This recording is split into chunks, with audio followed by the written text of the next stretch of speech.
હું ગુજરાતના એક નાના ગામમાં રહું છું અને મારી ઉંમર 31 વર્ષની છે. મેં ઘણી રાતો રડવામાં વિતાવી હતી, પરંતુ આખરે પ્રેમની નવી કિરણ હોય મિત્રો. મારા જન્મ અને ઉછેર એક નાનકડા ગામમાં થયો. મારા માતા પિતા ખેડૂત હતા. બાળપણથી જ હું તેમની સાથે ખેતરમાં જતી.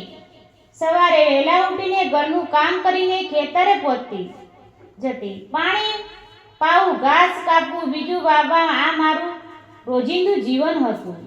શાળામાં ભણવાનું નસીબ ઓછું હતું.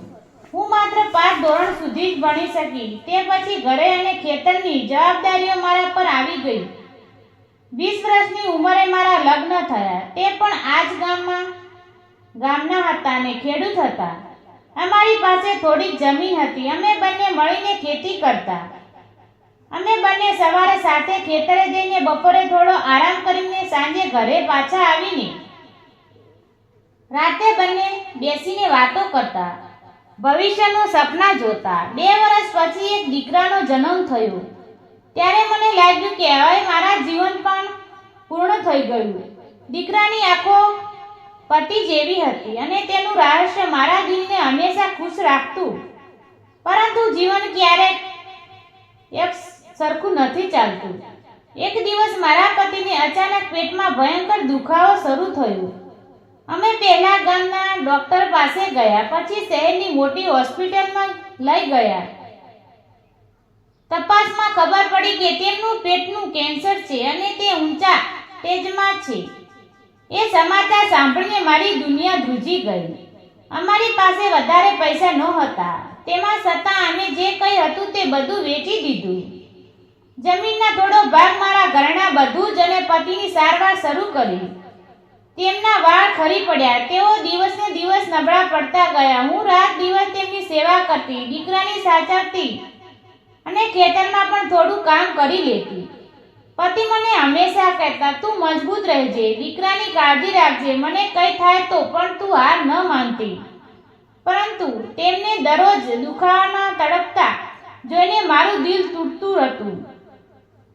ઘણા મહિનોથી આ રહસ્ય પીડ્યા પછી એક રાત તેના શાંતિથી અમને છોડીને ગયા. તે રાતે હું તેમની બાજુમાં બેસીને રડતી રહી.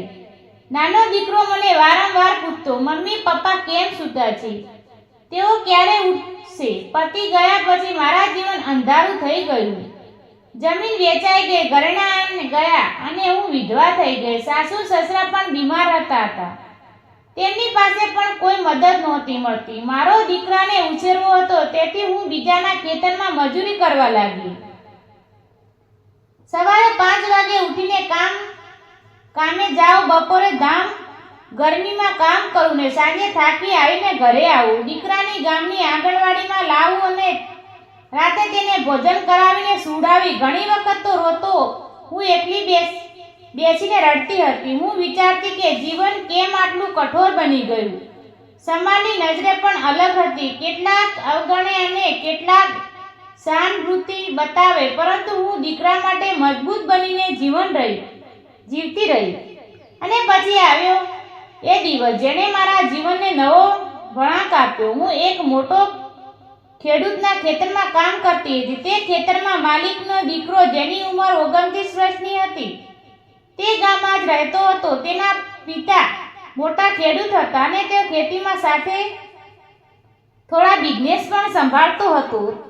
એક દિવસ બપોરે ધોમ ગરમીમાં હું થાકીને એક ઝાડ નીચે બેઠી હતી. તેઓ ત્યાં આવ્યા અને મને જોઈને કહ્યું, તું આરામ કર, પાણી પી લે. તેને પોતાની બોટલમાંથી પાણી આપ્યું. તેની વાતમાં આટલી ઓફ હતી કે ઘણા સમય પછી મને લાગ્યું કે કોઈ મારી ચિંતા કરે છે. હવે તે અવારનવાર ખેતરે આવતો અને મારી સાથે થોડી વાતો કરતો. દીકરો વિશે પૂછતો. તે કહેતો, તારો દીકરો ક્યારે સાથે લાવજે. આમ ધીમે ધીમે 4-5 મહિના વીતી ગયા. એક દિવસ દીકરાને અચાનક તાવ આવ્યો. હું ઘરે બેસીને રડવા લાગી. તે દિવસે કામ પણ ન ગઈ. સાંજે તે મારા ઘરે આવ્યો. દીકરાને જોઈને તરત તેને ગાડીમાં બેસાડીને હોસ્પિટલમાં લઈ ગયો. તેને દવા કરાવીને મને કહ્યું, તમે ચિંતા ના કરો, હું છું ને. દીકરો ટૂંક સમયમાં સાજો થઈ જશે. તેની કાળજી જોઈને ઘણા વર્ષો પછી મને લાગ્યું કે કોઈ મારીને મારા દીકરાની ચિંતા કરે છે. એક સાંજે ખેતરમાંથી પાછી આવતી વખતે અચાનક ધોધમાર વરસાદ પડવા લાગ્યો. હું અને મારા છોકરો ભીંજાઈ ગયા હતા. તેણે અમને પોતાની ગાડીમાં બેસાડ્યા અને ઘરે મૂકવા આવ્યો. રસ્તામાં વરસાદનો અવાજ અને ગાડીમાં વાઇપરની લઈ વચ્ચે મેં મારું બધું દુઃખ તેને કહ્યું. પતિની બીમારી, તેમના પીડા, જમીન વેચવી પડી, એકલતા, બધું જ. હું ખૂબ રડી પડી. ચૂપચાપ સંભાળતા જ રહ્યો. ઘરે પહોંચ્યો પછી તેણે કહ્યું, તે જ સહન કર્યું છે તે કોઈ સામાન્ય વ્યક્તિ ન કરી શકે. તારી હિંમત મને ખરેખર પ્રેરણા આપે છે. તે સાંજે પછી અમારી વાતો વધુ ગાઢ થવા લાગી. એક દિવસ સાંજે ખેતરે પાસે એક નાના તળાવ કિનારે અમે બંને બેઠા હતા. દીકરો મારી પાસે જ રમી રહ્યો હતો અને તેણે ધીમેથી મારો હાથ પકડ્યો. તેને હાથ ગરમ હતો અને મજબૂત. મારા હાથમાં તેની આંગળીઓ ધીમે ધીમે ગૂંથાઈ ગઈ. હું ચોંકી ગઈ, પરંતુ તેની આંખોમાં જોઈને શાંત થઈ ગઈ. તેણે કહ્યું, મને ખબર છે કે તેણે ઘણું સહન કર્યું છે, પરંતુ હું તને અને તારા દીકરાને હંમેશા ખુશ રાખવા માંગુ છું. મને તારી જોડે પ્રેમ થઈ ગયો છે. તેને અવાજ ધીમે અને ગંભીર હતો. મારા ગળામાં ડૂમો ભરાઈ આવ્યો. ઘણા વર્ષો પછી કોઈએ મારા હાથને આટલી ઊંચથી પકડ્યો હતો. મેં મારો હાથ પાછો ન ખેંચ્યો. થોડી વાર અમે ચૂપચાપ બેઠા રહ્યા. હાથમાં હાથ રાખીને દીકરો અમારી પાસે આવીને બેસી ગયો અને તેનું નાનું માથું મારા ખોળામાં મૂકી દીધું. તે ક્ષણમાં મને લાગ્યું કે જીવન ફરીથી સુંદર બની રહ્યું છે. તે પછી અમારી લાગણીઓ વધુ મજબૂત થઈ, પરંતુ આ રસ્તો સરળ ન હતો. ગામના લોકો વાતો કરવા લાગ્યા. મારા સાસુ સસરા વિરોધ કર્યા. તેને ઘરમાં પણ ચર્ચા થઈ. ઘણી વખત તૂટી પડી, વિચારતી કે ફરીથી દુઃખ સહન કરવું પડશે, પરંતુ તે મજબૂત રહ્યો. તેણે બધાને સમજાયા તે મારા માટે ખૂબ વિશેષ છે. તેની મજબૂતી અને તેનો પ્રેમ મને જોઈએ છે. દીકરાને પણ હું પોતાનો દીકરો માનીશ. આખરે બધા માની ગયા. અમારા અને લગ્ન એક સાદા સમારોહમાં થયા.